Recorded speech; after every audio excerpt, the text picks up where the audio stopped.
Visual Studio has everything you need to build new applications and migrate existing applications to the cloud. It's easy to create an app that uses services like file storage, SQL, monitoring with App Insights, and identity on Azure Active Directory in a few minutes with Visual Studio 2017. Let's take a look at some of the new features that help you get started. We started Visual Studio 2017 with a focus on fundamentals. Visual Studio's infrastructure for authentication was rewritten from scratch to address many of the issues that caused frequent sign-in prompts across the IDE.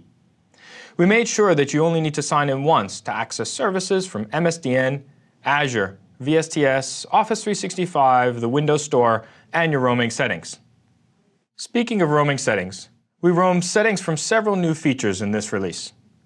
In the Account Settings dialog, we roamed the list of user accounts that you've added in along the way, wherever you sign in with your personalization account. The Extension Manager has a list of the extensions that you've installed on other devices that roam with your account, so that you can quickly set up a new environment.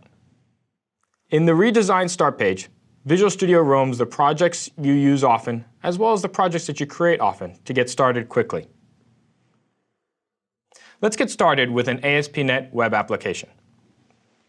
You've probably heard us talk a lot about performance in this release. In addition to making the product faster, we've also focused on eliminating friction that gets in the way of getting to your code quickly. For example, we removed several configurations, like the Application Insights configurations in the new project dialog, as well as the configurations for creating app services. Instead, we moved these into the IDE so that you can add them into any application, not just when you first create the application.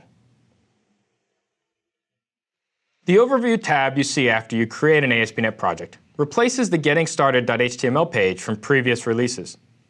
It provides some helpful links to get started with building an ASP.NET app, using services, and deploying to Azure. It doesn't get added into your solution, so there is nothing to delete from your project. If you close the document now, you can get back to it by right-clicking on your project and going back to Overview. This area of the product is what we now call the Application Configuration Designer. It has a workflow of activities like getting started, configuring services, and publish. The Connected Services tab has a set of handy wizards that help you add Azure and Office 365 services into your app. Let's try adding a storage account to this app.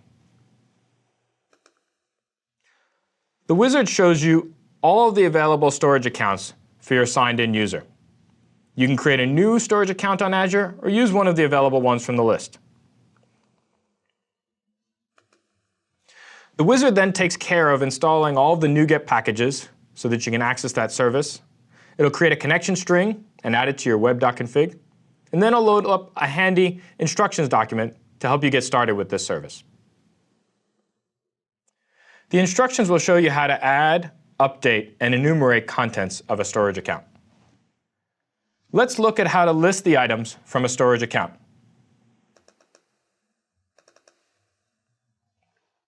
The instructions give you all the code snippets that you need to get started.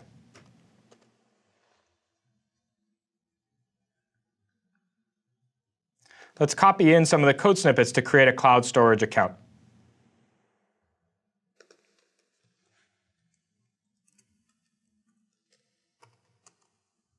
The cloud storage account is the main object you need to connect to your storage account in Azure. The connection string that it gives is just a template, so let's replace this with the actual name of our storage account.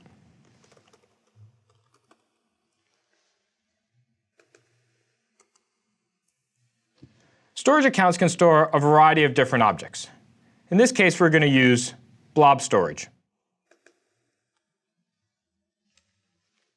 Blob storage is organized into containers.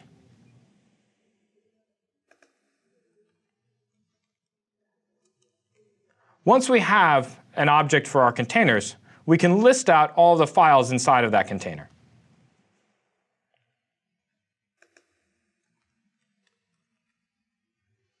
And then return them through our web API.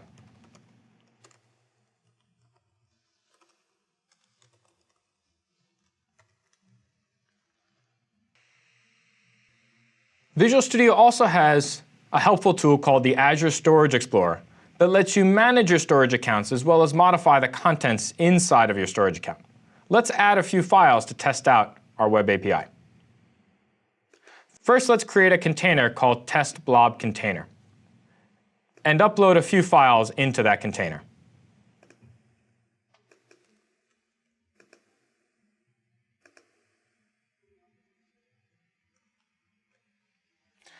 Now let's run our application and see what we get.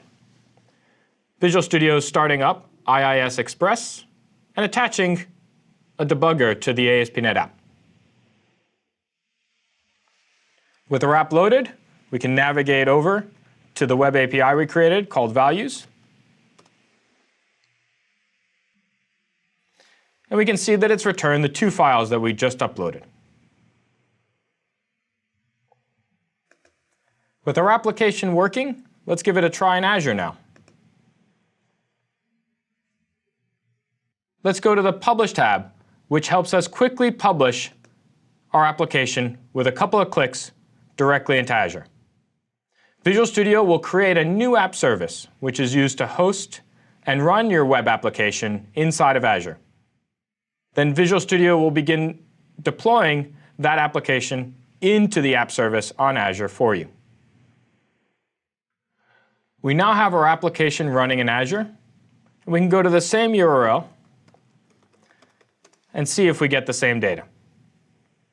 Here we have the same two files getting returned from our storage account. With our app running in Azure, we can now automate the build and deployment of our application using the new continuous delivery tools for Visual Studio.